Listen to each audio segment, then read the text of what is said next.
Veneto, regione leader in Italia per la donazione di organi. Nel 2012 sono stati eseguiti 454 trapianti, 27 in più del 2011, il 15% di tutti i trapianti effettuati in Italia. Perfino quelli di cuore sono aumentati da 28 a 32.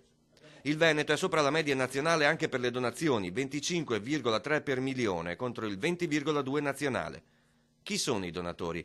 Sono persone viventi che hanno già lasciato le loro volontà all'aido o ai parenti. Poi sono quelle per le quali sono stati i familiari fuori da una sala operatoria o da una rianimazione a decidere cosa fare dei loro organi in punto di morte, su due piedi, con urgente calma, come ricorda questa signora di Treviso. Tu stai lavorando e ti dicono di arrivare in pronto soccorso perché tuo marito ha avuto un incidente.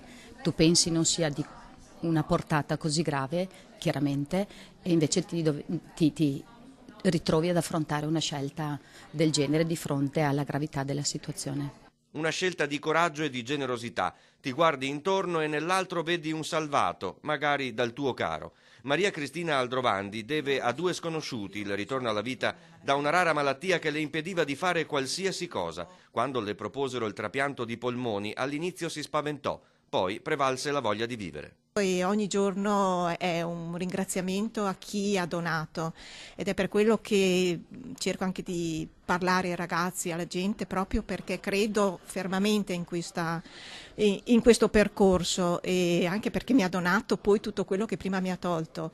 Sono diventata nonna, quindi tutte le gioie che uno può avere dalla vita le ha ricevute. Dall'ospedale di Treviso il presidente del Veneto Zaia ha dato il primo click al blog www.puntidivita.it, un sito dedicato al mondo della donazione. Un luogo dove si fa cultura della donazione e del trapianto. Molto spesso la decisione tra l'essere e non essere un donatore passa proprio attraverso la corretta e lucida conoscenza del processo di donazione e di trapianto. Il blog, promosso da Fitot, Banca degli Occhi e Banca dei Tessuti, è il primo sito dedicato alla donazione degli organi, un altro primato per la gente e la sanità del Veneto.